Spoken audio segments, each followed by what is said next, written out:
ताकतवर चीजें हैं, एक आत्मा और दूसरी तलवार, और आखिर में आत्मा तलवार से जीत जाएगी। यह कथन उस व्यक्ति का है जिसने एक योद्धा के रूप में लाखों लोगों का खून बहाया, क्योंकि उसके अंदर जीत की गजब की भूख थी। वो जानता था कि एक दिन उसे मर जाना है, लेकिन फिर भी उसकी तलवार कभी शांत नहीं हुई। उसकी कहानी के सिर्फ दो ही हिस्से थे, जीत या हार, मगर उसने हारना कभी सीखा ही नहीं। जब वो जंग के मैदान में होता तब दुश्मन उसके सामने टिक नहीं पाते थे। वो हर वक्त सिर्फ चढ़ा या उतरा, लेकिन कभी ठहरा नहीं। आम आदमी से बादशाह की गद्दी तक पहुंचने वाला वो शख्स जंग के मैदान में 40,000 योद्धाओं के बराबर था। अपनी अनोखी ताकत से समूचे विश्व में उसने एक अलग पहचान बनाई थी। उसके सैनिक उससे मोहब्बत करते तो दुश्मन खौफ खाते थे। यूरोप के कई देशों में उसने जीत का परचम लहराया और कई सूरमाओं को धूल चटा दी। उसने यूरोप के राजाओं और जारों की सत्ता को ललकारा था। वह सिर्फ 52 साल ही जिया, पर उसकी कहानी अनंत सी लगती है। वो कोई और नहीं बल्कि फ्रांस का शासक नेपोलियन बोनापार्ट था। नेपोलियन फ्रांस की क्रांति की पैदाइश था।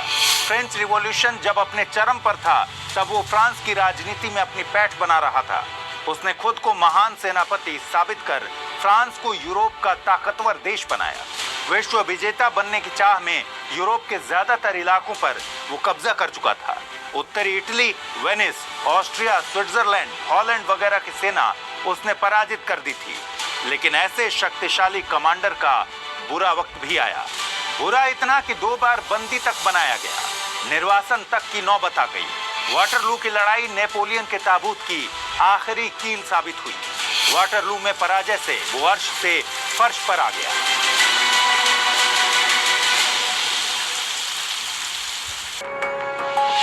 नेपोलियन का जन्म 15 अगस्त 1769 को कोर्सिका द्वीप के अजाचियो में हुआ था। पहले यह द्वीप जेनोवा के कब्जे में था, जो मौजूदा वक्त में इटली में है। लेकिन नेपोलियन के जन्म से 1 साल पहले ही जेनोवा ने इसे फ्रांस को सौंप दिया था। उसके जन्म से 1 साल पहले जेनोवा ने संप्रभु अधिकार बेच दिए और जन्म के वर्ष के दौरान द्वीप पर फ्रांस ने कब्जा कर लिया। नेपोलियन का परिवार बहुत अमीर नहीं था और न ही उसकी पृष्ठभूमि किसी राजा महाराजा वाली थी। इसलिए नेपोलियन जिस तरह से फ्रांस का बादशाह बना, वो बेहद दिलचस्प है। नेपोलियन का परिवार इटालियन मूल का था। वह अपने माता पिता की चौथी संतान था। उसकी पढ़ाई लिखाई फ्रांस में हुई। 9 साल की उम्र में वो पढ़ाई के लिए फ्रांस चला गया। उसने वहां ऑटुन के एक धार्मिक स्कूल में 1779 में दाखिला लिया। लेकिन उसी साल एक स्कॉलरशिप के तहत उसका दाखिला ब्रियन की एक मिलिट्री एकेडमी में हुआ। इसके बाद वो 5 साल तक ब्रियन में रहा। नेपोलियन को 1785 में ग्रेजुएशन की डिग्री मिली। नेपोलियन बहुत ही सामान्य और साधारण छात्र था। साधारण इतना कि ग्रेजुएशन में 58 लोगों की कक्षा में वो 45वें नंबर पर रहा था।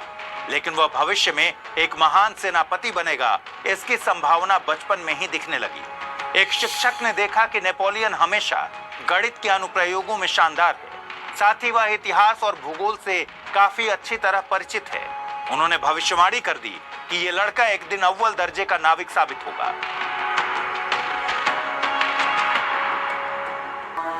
उसकी जिंदगी में टर्निंग पॉइंट 1785 में आया, जब उसके पिता की मौत हो गई। नेपोलियन उस समय महज 16 साल का था। पिता के गुजर जाने के बाद उसका परिवार आर्थिक तंगी का सामना कर रहा था। पैसे की तंगी को देखते हुए नेपोलियन ने परिवार की जिम्मेदारी अपने सर उठा ली। वो फ्रांस की सेना में नौकरी की तलाश करने लगा। उसी साल यानी 1785 में उसे फ्रांस की आर्मी में तोपखाना रेजिमेंट में 2nd लेफ्टिनेंट रैंक की नौकरी मिल गई। दूसरी तरफ फ्रांस में सामाजिक और राजनीतिक उथल पुथल का दौर चल रहा था, जिसका समाधान तत्कालीन राजशाही सरकार के पास नहीं था।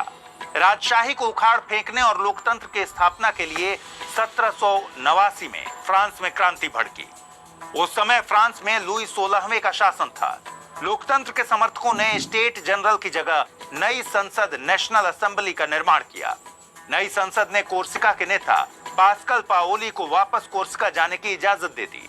अब ये पास्कल पाओली कौन है?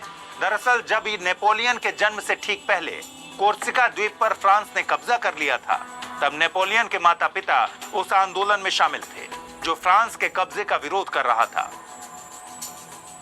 नेपोलियन के पिता कार्लो ने अपने नेता पास्कल पाओली का साथ दिया था। 1769 में कोर्सिका की हार के बाद पाओली का ब्रिटेन में निर्वासन हो गया और कार्लो 1777 में लुई 16वें के दरबार में द्वीप के प्रतिनिधि बन गए। क्रांति के दौरान जब नेशनल असेंबली के द्वारा पाओली को कोर्सिका लौटने की अनुमति दी गई, तब नेपोलियन ने पाओली से जुड़ने के लिए छुट्टी मांगी, क्योंकि नेपोलियन पाओली को अपना गुरु मानता था। नेपोलियन को छुट्टी मिली और वो भी कोर्सिका लौट गया, लेकिन पाओली को नेपोलियन के प्रति कोई सहानुभूति नहीं थी, क्योंकि वह नेपोलियन के पिता को कोर्सिका की आजादी के उद्देश्य को छोड़ने के लिए गद्दार मानता था। इसके बाद नेपोलियन का परिवार फ्रांस में बस गया। अब नेपोलियन को महसूस हुआ कि फ्रांस का समर्थन करने के अलावा उसके पास कोई उपाय नहीं है। दूसरी तरफ वह बेहद महत्वाकांक्षी भी था। ऐसे में फ्रांस के प्रति वफादारी दिखाने में नेपोलियन को ज्यादा वक्त नहीं लगा। क्रांति के शुरुआती सालों में कोर्सिका में राजभक्तों, क्रांतिकारियों और कोर्सिकन राष्ट्रवादियों के बीच तीन तरफा संघर्ष में लड़ते हुए नेपोलियन ने अपना समय बिताया। नेपोलियन ने क्रांति के आदर्शों को अपनाया और फ्रांसीसी समर्थक कोर्सिकन रिपब्लिकन में शामिल हो गया, जो पाओली का विरोधी था। उसे 1792 में स्वयंसेवकों की एक बटालियन की कमान सौंपी गई और सेना में कप्तान के रूप में उसका ओहदा बढ़ गया। अगले ही साल लोकतांत्रिक सरकार का विरोध कर रहे सैनिकों ने दक्षिणी फ्रांस के शहर टूलोन को अंग्रेजों के हवाले कर दिया। टूलोन भूमध्य सागर में बड़ा सैनिक अड्डा था। फ्रांस के लिए टूलोन को दोबारा जीतना जरूरी था। अगर फ्रांस का उस पर फिर से कब्जा नहीं होता तो फ्रांस में हुई क्रांति पर बड़ा धब्बा लग जाता। ऐसे में टूलोन को अंग्रेजों के चंगुल से छुड़ाने की जिम्मेदारी नेपोलियन को दी गई। नेपोलियन इसी तरह के किसी मौके की तलाश में था। टूलोन की आजादी का जिम्मा उसके लिए खुद को हीरो साबित करने का एक मौका था। फ्रांसीसी और ब्रिटिश सेना के बीच जबरदस्त लड़ाई हुई और नेपोलियन की अगुवाई में आखिरकार ब्रिटिश सेना को पीछे हटना पड़ा। इस जीत के बाद नेपोलियन को ब्रिगेडियर जनरल का ओहदा मिला। तब उसकी उम्र महज 24 साल की थी।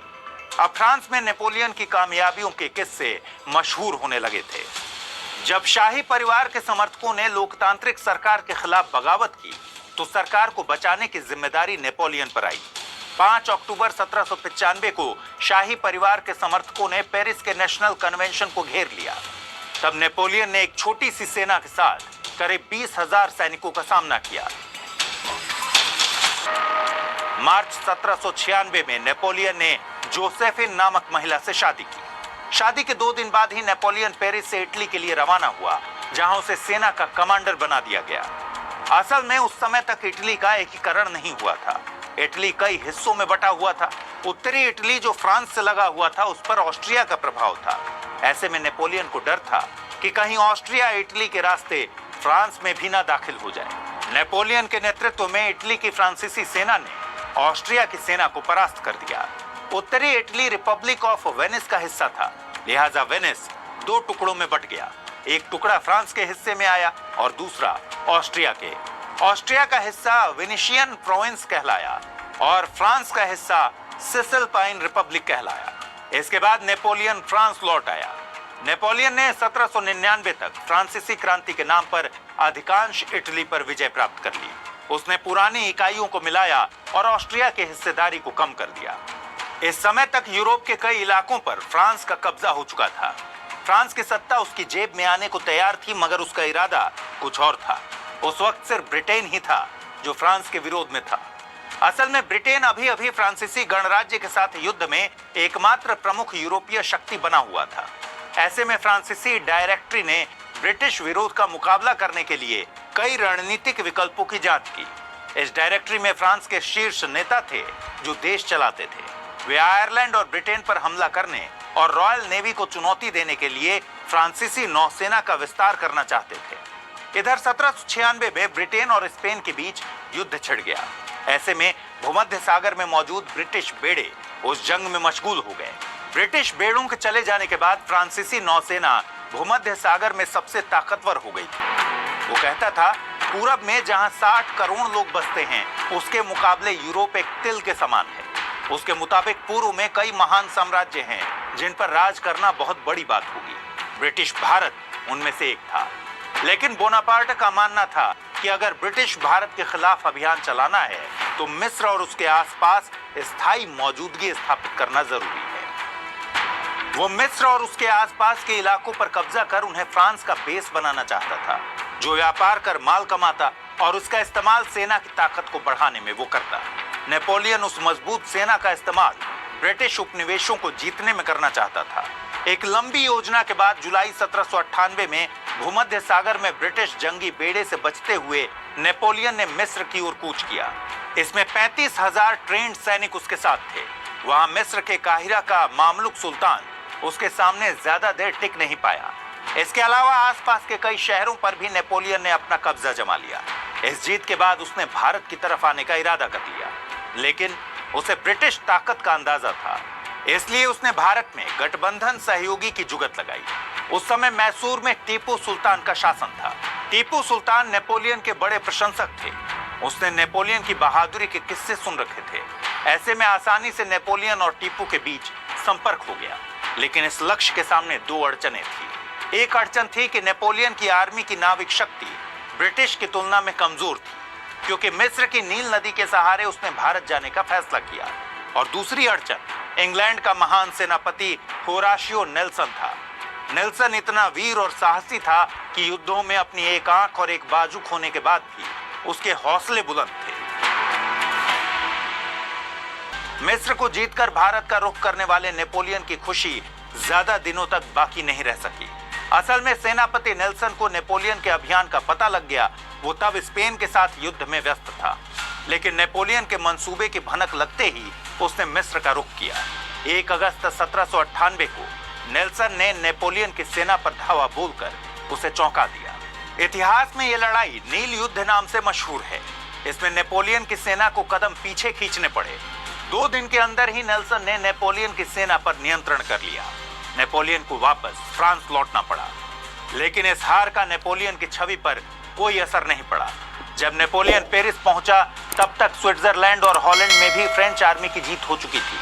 बतौर कमांडर अब नेपोलियन का कद और भी बढ़ गया था। 1799 में मौका देखते ही उसने फ्रांस की सरकार का तख्ता पलट कर दिया और सत्ता पर काबिज हो गया। अब नेपोलियन यूरोप का सबसे ताकतवर देश का नेता बन चुका था। एक तरफ जंग के मैदान में वो कामयाबी के झंडे बुलंद कर रहा था, तो दूसरी तरफ पूरे यूरोप में उसके प्रशासनिक कार्यों का डंका बज रहा था। 1802 तक यूरोप में शांति बहाल हो चुकी थी। इटली के मोर्चे पर ऑस्ट्रिया पहले ही शिकस्त खा चुका था। वहीं जर्मनी और ब्रिटेन फ्रांस की ताकत देखकर चुप थे। 1799 में नेपोलियन के सत्ता संभालते ही फ्रांसीसी क्रांति का अंत हो चुका था। उसने क्रांति के बाद के फ्रांस की नींव रखी। नेपोलियन ने लोगों को निजी आजादी का अधिकार दिया। नेपोलियन ने ही कानून के समक्ष समानता के अधिकार के सिद्धांत की बुनियाद रखी। उसने लोगों को अपनी पसंद का धर्म मानने का अधिकार दिया। फिर उसके नेतृत्व में फ्रांस में सबसे ताकतवर सेना भी तैयार हुई। इन कामयाबियों के चलते नेपोलियन को जिंदगी भर के लिए कौंसुल यानी सत्ता के बड़े अधिकारी की पदवी दी गई। 1804 में उसने पोप की मौजूदगी में खुद को बादशाह घोषित कर दिया। अगले ही साल यानी 1805 में नेपोलियन ने अपने जीवन का सबसे बड़ा युद्ध जीता। सामने ऑस्ट्रिया और रूस की सेनाएं थीं। नेपोलियन ने जाल बिछाकर दुश्मन के 26,000 सैनिकों को मार डाला। ये युद्ध आज के चेक रिपब्लिक में ऑस्टरलित्ज में हुआ था। ऑस्ट्रिया और रूस को हराकर नेपोलियन ने एक बार फिर यूरोप पर अपना सिक्का जमा लिया। अब नेपोलियन ने ब्रिटेन की अर्थव्यवस्था को कमजोर करने की कोशिश की। उसने ब्रिटेन से हर तरह के कारोबार पर रोक लगा दिया। उसने ब्रिटेन आने जाने वाले हर जहाज को लूटने की पूरी छूट दे दी। उसे लगा कि दबाव में आने पर ब्रिटेन समझौते के लिए राजी हो जाएगा, मगर हुआ ठीक उल्टा। स्पेन और पुर्तगाल ने नेपोलियन का फरमान मानने से इनकार कर दिया। नेपोलियन ने स्पेन और पुर्तगाल पर कब्जा कर लिया। दोनों देशों में नेपोलियन के खिलाफ बगावत हुई। ब्रिटेन ने आर्थर वेलेजली की अगुवाई में एक सैन्य टुकड़ी पुर्तगाल और स्पेन की मदद के लिए भेज दी। इससे ब्रिटेन को यूरोपीय महाद्वीप पे पैर जमाने का मौका मिल गया। स्पेन और पुर्तगाल में नाकामी के बावजूद नेपोलियन ताकतवर बना हुआ था। हॉलैंड, इटली और जर्मनी के एक बड़े हिस्से तक उसका साम्राज्य फैल चुका था। 1812 में ब्रिटेन की आर्थिक नाकेबंदी को कामयाब बनाने के लिए नेपोलियन ने रूस की सीमा पर 6 लाख सैनिक जमा कर दिए। वो इससे रूस को राजी करना चाहता था। उधर स्पेन में ब्रिटेन के कमांडर ड्यूक ऑफ वेलिंगटन ने नेपोलियन की सेना को पराजित कर दिया। हालांकि 1812 में नेपोलियन ने मॉस्को पर कब्जा जमा लिया था, लेकिन कड़ाके की सर्दी पड़ने से नेपोलियन को पीछे हटना पड़ा। ऐसे में रूस के मोर्चे पर भी नेपोलियन को कुछ खास कामयाबी नहीं मिली। जब नेपोलियन फ्रांस लौटा तब उसकी सेना बेहद कमजोर हो चुकी थी। महज 10,000 सैनिक ही युद्ध के लायक बचे थे। नतीजतन 1814 में दुश्मनों ने फ्रांस पर धावा बोल दिया। ऑस्ट्रिया, रूस और प्रशिया के गठबंधन वाली सेना ने पेरिस को घेर लिया। मजबूरी में नेपोलियन को गद्दी छोड़नी पड़ी। उसे एल्बा नामक एक द्वीप पर कैद करके रखा गया। वो इतना महत्वाकांक्षी व्यक्ति था कि कैद से भी उसकी निगाह फ्रांस के हालात पर थी। 11 महीने बाद मार्च 1815 में वो कैद से भाग निकला और पेरिस पहुंच गया। 1815 में मार्च महीने तक यूरोप के कई देशों ने मिलकर नेपोलियन के खिलाफ मोर्चा बना लिया था। ब्रिटेन, प्रशिया, ऑस्ट्रिया, रूस, बेल्जियम और अन्य देशों की गठबंधन सेना नेपोलियन को हराने के लिए इकट्ठा हुई। ब्रिटिश सेना का नेतृत्व ड्यूक ऑफ वेलिंगटन ने किया, जबकि प्रशिया सेना की कमान गेबहार्ड लेब्रेच वॉन ब्लूचर ने संभाली। जून में नेपोलियन ने बेल्जियम पर हमला कर दिया। 18 जून को बेल्जियम के वाटरलू में मित्र राष्ट्रों की गठबंधन सेना से नेपोलियन की सेना का सामना हुआ। वाटरलू को इसके सामरिक महत्व के लिए चुना गया था। यह ब्रुसेल्स के पास था और ब्रिटिश नेतृत्व वाली गठबंधन सेना को फ्रांसीसी सेना का सामना करने के लिए एक अच्छी स्थिति प्रदान करता था। वाटरलू की यह लड़ाई भारी बारिश में लगभग 10 घंटे चली। बारिश और कीचड़ ने नेपोलियन की हार में अहम भूमिका निभाई। जमीन गीली होने के कारण नेपोलियन ने अपनी भारी घुड़सवार सेना के इस्तेमाल में देरी की। इससे उनके प्रतिद्वंदियों को फायदा मिला। इस लड़ाई में ड्यूक ऑफ वेलिंगटन ने उसे शिकस्त दे नेपोलियन की सेना का सामना हुआ। वाटरलू को इसके सामरिक महत्व के लिए चुना गया था।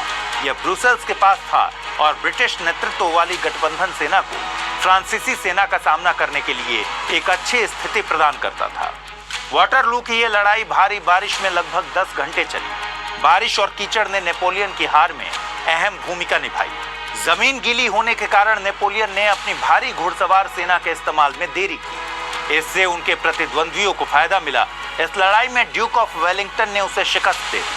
हार के बाद फ्रांस के सम्राट के रूप में नेपोलियन के शासन का खात्मा हो गया और उसे दूसरी बार निर्वासन झेलना पड़ा। इस बार वह दक्षिण अटलांटिक में सेंट हेलेना के सुदूर द्वीप पर चला गया। इसके बाद वो फिर कभी कैद से नहीं छूट सका। 6 साल बाद 1821 में पेट में हुए कैंसर से उसकी मौत हो गई। वाटरलू की लड़ाई के नतीजे का यूरोपीय शक्ति संतुलन पर बड़ा असर पड़ा। इससे यूरोप में फ्रांसीसी प्रभुत्व का खात्मा हो गया और वहां की राजनीति में एक तरह की नरमीपन पैदा हो गई, जो दशकों तक कायम रही। इसे इतिहास में कॉन्सर्ट ऑफ यूरोप के रूप में जाना जाता है। नेपोलियन की मनोदशा सदैव खुद को श्रेष्ठ साबित करने की थी, लेकिन ऐसा असंभव था। इस मकसद को नाकाम सिर्फ एक देश नहीं कर सकता था, क्योंकि वह बहुत ही महत्वाकांक्षी और दूरदर्शी था। इसलिए कई देशों की गठबंधन सेना ने नेपोलियन का सामना किया और आखिरकार नेपोलियन को शिकस्त झेलनी पड़ी। वह न सिर्फ परास्त हुआ, बल्कि महज 52 साल की उम्र में उसकी मौत भी हो गई। एक महान सेनापति, कमांडर और वजीर का अंत हो गया।